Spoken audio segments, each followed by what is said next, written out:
Right, so the next thing that I'm going to do is I'm going to teach you how to receive items.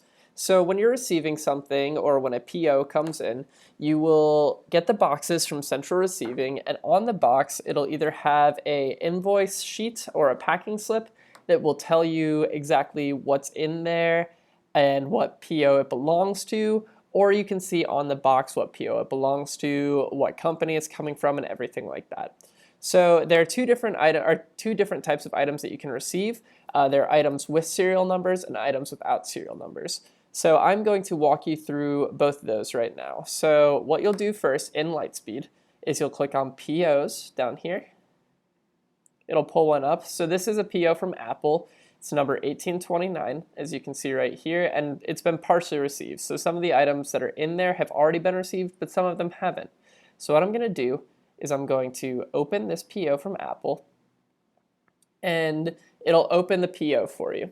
So once you're here, you'll click on Receiving, which is really important. If you scan in a product or add a product on this form, it will create an order, and it will mean that we need to, or they'll ship off another selection. So instead of creating another order, what you need to do is you need to make sure that you're in Receiving, and then first of all, we will start off with product without serial numbers. So if you have a scanner and you get in these ear pods with lightning connector right here, what you would do is simply scan the UPC number on the box, but I do not have a scanner with me, so I'm going to do it manually. So what you will do is you'll type in the number that you received. So we'll say that you got both of them. It'll be 2. You hit enter, and it's as easy as that. So once you have done that, you'll hit save. It'll save for you, and then you can go ahead and create an invoice. And once the invoice is created, it will pop up with all of the items in the PO, but only the items you received will appear under quantity. So it says that we have 2 of the ear pods with lightning connector because those are the 2 that I tried to receive, and then 0 of everything else. So that's great. Down here, it'll have the total, which needs to match the total on the PO slip that you got out of Charles's office. So make sure that it says $58. If it doesn't say $58, it means that the cost that we actually paid for it and the cost in our system are wrong, or they don't match. So you need to make sure that they match and figure out what's going on there. So once you have made sure that the total matches, you will look for the due date on the form as well.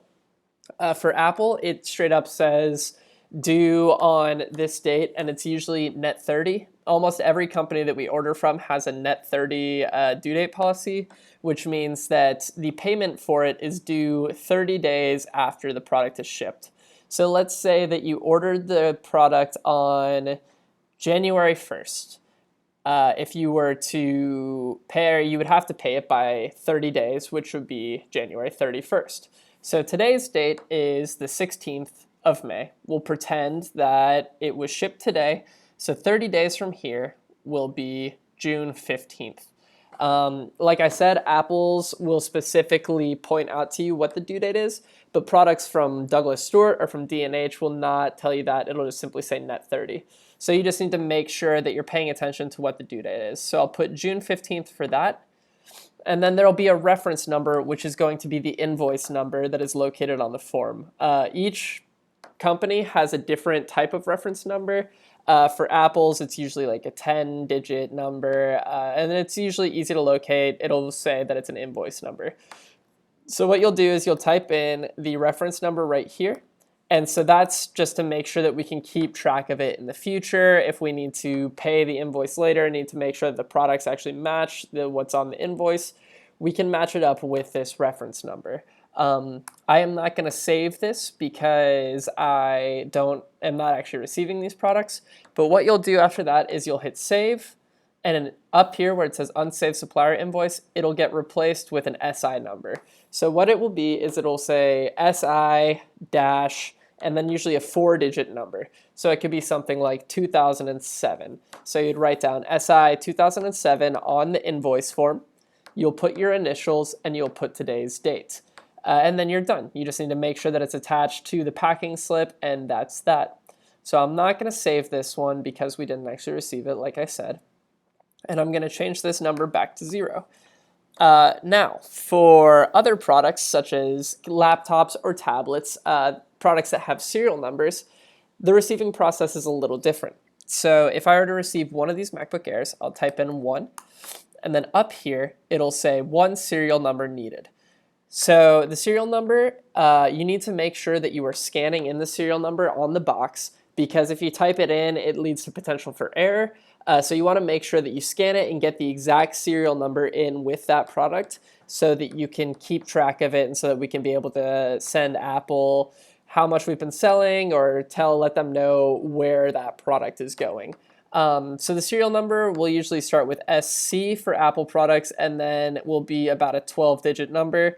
So for this one, I'll type in just a random number, and then I'll hit enter, and then it'll pop up down here saying that that is the serial number.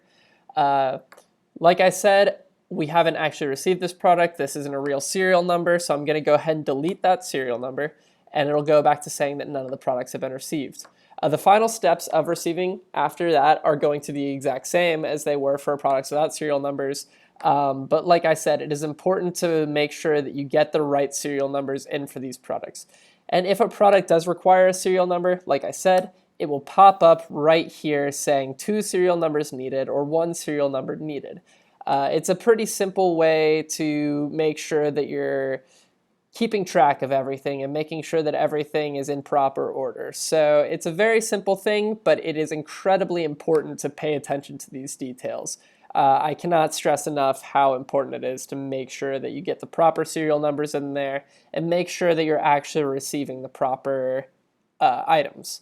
That's a lot easier to do when you do have the scanner in front of you. So whenever that's happening, you should have no problem with it.